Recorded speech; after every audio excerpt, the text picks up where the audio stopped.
नमो नमः। मनुस्मृति द्वितीय अध्याय श्लोक संख्या 110, 111 तथा 112।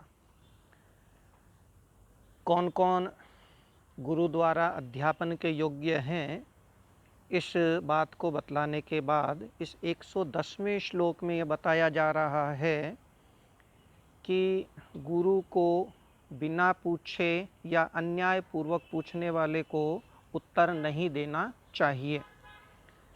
ना पृष्ट कस्यचित् ब्रूयान् न चान्यायेन पृच्छत जानन्नपि हि मेधावी जडवल्लोक आचरेत्। ना पृष्टः अपृष्टः, ना पृष्ट न अपृष्ट, अपृष्ट यानी बिना पूछे, कस्यचित् किसी को, न ब्रूयात नहीं बताना चाहिए, बिना पूछे किसी को न ब्रूयात नहीं बताना चाहिए।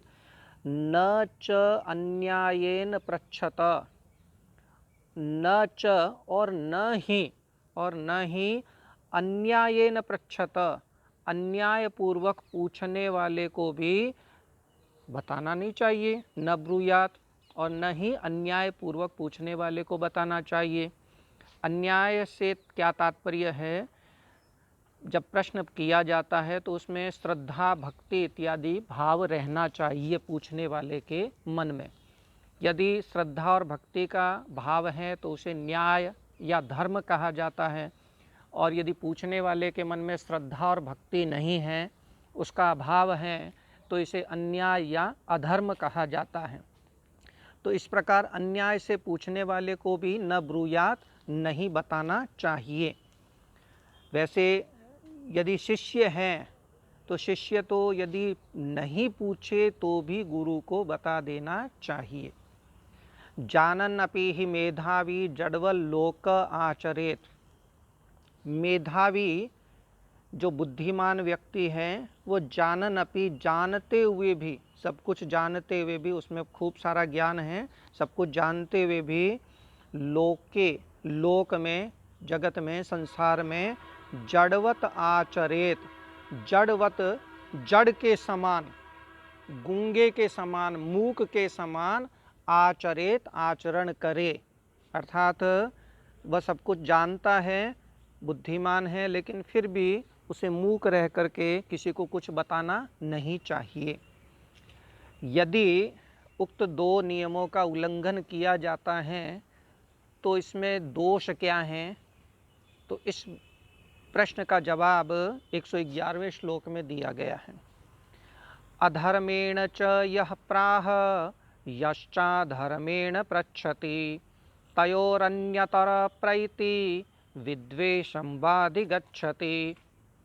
यह जो अधर्मेण प्राह, अधर्म से कहता है, यानी बिना श्रद्धा और भक्ति के कहता है, यश्च और जो अधर्मेण पृच्छति, जो अधर्म से अन्याय पूर्वक बिना भक्ति और श्रद्धा के पृच्छति पूछता है, तो क्या होता है? तयो हो, उन दोनों में से, प्रश्नकर्ता और उत्तरदाता इन दोनों में से अन्यतर प्रैति, अन्यतर कोई एक, प्रैति मृत्यु को प्राप्त होता है, विद्वेषम वाधिगच्छति वा अथवा विद्वेषम अधिगच्छति, विद्वेष को प्राप्त होता है, परस्पर शत्रुता को प्राप्त होता है।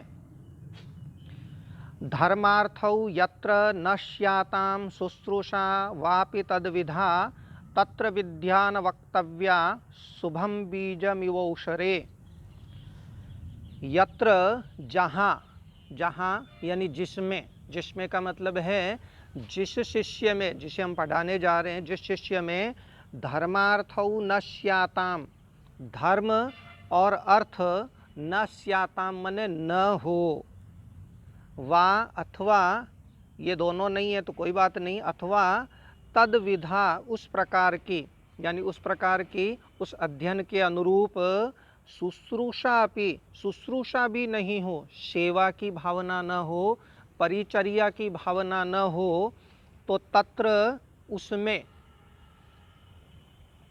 ऊसरे शुभम बीजम इव, ऊसर में, ऊसर जमीन में अच्छे बीज के समान विद्या न वक्तव्या, विद्या नहीं कहनी चाहिए। ऊसर किसको कहते हैं? जहाँ बोया गया बीज उगता नहीं है उस भूमि को ऊसर कहते हैं। ऊसर का विलोम होता है उर्वर, जिसमें बोया गया सब उग जाता है। तो ऊसर का मतलब है अनुपजाऊ, बंजर। तो जैसे ऊसर भूमि में, बंजर भूमि में शुभम बीजम जो होता है, अच्छा बीज भी है, वो निष्फल हो जाता है। उसी प्रकार जिस शिष्य में धर्म, अर्थ अथवा शुश्रूषा नहीं हो, सेवा भाव न हो, उसे विद्या नहीं कहनी चाहिए, क्योंकि उसे प्रदान की गई विद्या अच्छे बीज के समान ही, ऊसर भूमि में अच्छे बीज के समान ही निष्फल हो जाती है, वो फल प्रदान करने वाली नहीं होती हैं। अस्तु, नमो नमः, पुनर्मिलामः। धन्यवाद।